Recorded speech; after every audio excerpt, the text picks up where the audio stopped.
some wine at noon. That's how I feel when I have to put up with him for 20 minutes. Thank you for sharing. Welcome to the Vintners Series of July 2017. You're a little old to have a baby, Ed. I feel like I have one once a month here. So great lineup, but I went back, looked at 1977, July of 77, and uncovered the Monterey, the 75 Monterey Chardonnay, which I've always liked their wines. You said you weren't that great. Their whites were good. They were bright and they were fruity. They were very fruit forward ones. The reds that were the problem, and that's when the term "the reds have the veggies" came along. That's when they started using that term. They had Pinot and the Pinots were okay, but except I'll never forget he made a Botrycized Pinot one year that was unbelievably horrible. Just absolutely horrible. But the real stellar star for that month in 1977 was the Châteauneuf de Pape, which, what are they now, 60, 70 bucks on the shelf? Pretty much, yeah, pretty much. Right? I mean, you can find some for 30, but that's going to be pretty tough. This is like amazing to see it. My dad, it's called Deleuze. I don't remember the wine. Deleuze was a proprietary. They're a negociant. They weren't an actual chateau, but they still made some pretty nice wines back then. And for what was it, $6? Yeah. So this what's this, the Kimberly? Oh no. Come on, Ed, you got it out of order. You're messing it all up. You're not paying attention to what's going on. I got it out of order. Who poured the wrong wine? Who was that person? Who's Is there got anybody the wine else on here? this side? I'm getting there. I'm just waiting for you to be quiet. Here. Okay, good. All right. Look, I got to say something about this wine. First of all, I cannot honestly remember ever tasting Australian Pinot Noir. Ever. I'm sure there's some out there, no, but maybe I did. 2 or 3 himself, actually.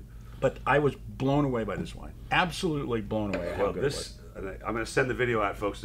Mr. Fowles was in here, and what a sportsman this guy, par excellence. And they have this. He shows me a picture of the vineyard, of the area.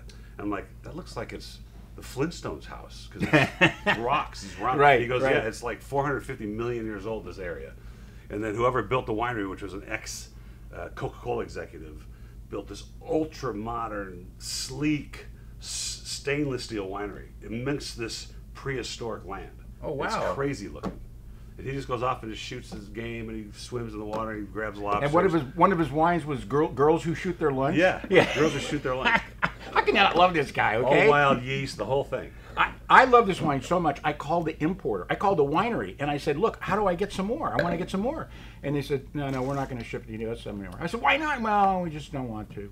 Well, they have 3 or 4 brands in America. This particular brand, which is their family brand, they've removed from the shelves. Yeah, and now it's going to be Fowles. So the only place you get it right now in America is the Wine of the Month Club. I know, and that's where I'm getting it because I'm telling you, to sell this, it's $22.99 on the shelf. You can buy more for $12.99. Where are you going to get a Pinot Noir with this pedigree for $12.99? Well, more fun than that would be to get together with a bunch of wine snobs if you can stand them for more than 10 minutes. I can't. And serve them a blind Pinot Noir tasting and have them taste this wine. I'll guarantee you they'll go out of their mind. I'm giving it a 98. I love it. I think it's incredible. I'll go 98 too. Oh gosh. But the whole thing's creeped up like 2 or 3 points. You're just like, yeah, throwing it out there, 98, whatever. Yeah, 98. What the hell? Okay. Okay. The cork's been thrown down, or the screw cap, whatever you want to call it. What do you got now? Our friend Jimena Gabella. Oh, Gaucho Sauvignon Blanc. And how we got in my pajamas, I'll never know. It's actually Gaucho. Now these guys are something else because you're leaving me speechless. The first Gaucho that we featured was from Argentina, so I'm happily going along writing about Argentina. Wow. And the girl who does the newsletter emails me and says, "You have to rewrite it." I said, "Why?" Because the wine's from Chile. What do you mean the wine's from Chile? The last Gaucho we did was from Argentina. Yeah, well, it's just the way it is. Well, that's funny because this is their family winery. This is Jimena's family. In fact, the father was in last week tasting wine with me. This is their own estate, so... Was that Pedro Jimenez? No, my name, Pedro.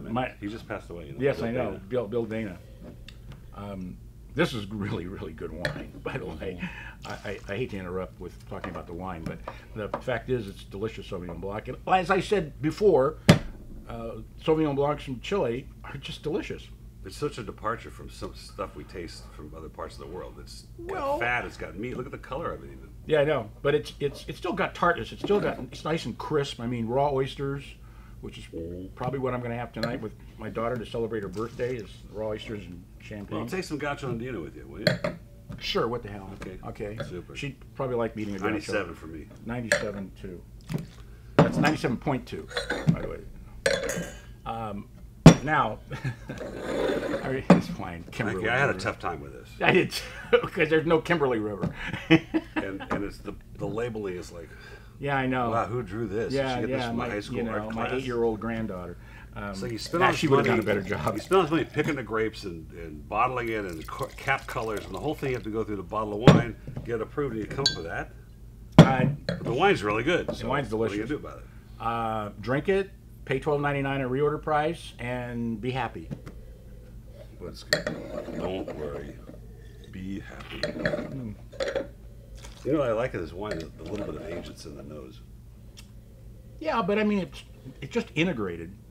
You know, it's funny. We've had some really good Merlots lately. You know, and ever since Sideways, Merlot is... Yeah, that's changed. It's all no, nonsense. Merlot's it's much less of a... what's the word? What's the word you're thinking of?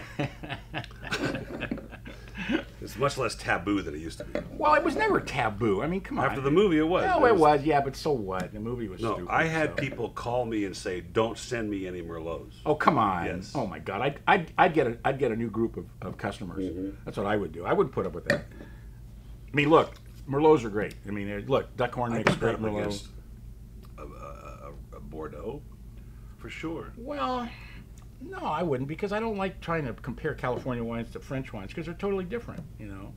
I mean, California makes the best California wine in the world. France makes the best French wine in the world. Would you like to continue, or you want to stop while you're behind? Anyway, this is a fabulous bottle. $18.99, $12.99. Yeah, I'm at a 97 too. I really like this wine a lot. I was shocked because I've always had a little bit of a Merlot, because it's like the younger brother. Watched the movie. No, it's like it's the younger brother of Cabernet. You know, I mean, how often have you tasted Merlot and said, "Oh, it's Cabernet," and it turned out to be Merlot? They're very. I've had Petrus. It tastes like Petrus. Okay, this is It's not worth $1,000. How many girls do I have? 3. Okay, but it's not my brand. Okay, this then is I'll Lodi take Chard, which usually they're just a little too offensive. No, This is a good one. This is really good. Well, these got Lodi's got a bad rap for being in a warm area, but it's not in that warm of an area. It's like a Rombauer killer, right? It's just got enough oak, just enough fruit. Must be malolactic. Yeah, well, he did the right thing in putting. This is naturally named after the fact that he has 3 daughters. And he put the pictures of the 3 daughters on the website, and they are gorgeous. I'd buy the wine just to look at their picture, even though it's not on the label. So there. So I'm giving it 100 points. No, $24.99 in shelf, $11.99. Actually, this is really good. I'll give it a 97. What do you think? I like the wine a lot. What's the website address again? www.3girls.com. I don't know what it is. Jeez, I wrote this a month ago. You know, it's so funny. They go, well, you wrote that 2 months ago. Yeah, I don't remember what I did yesterday. It's 3girlsvineyards.com. Is it? Yes. They have their own Right. website? Because that's not the name of the winery that made it.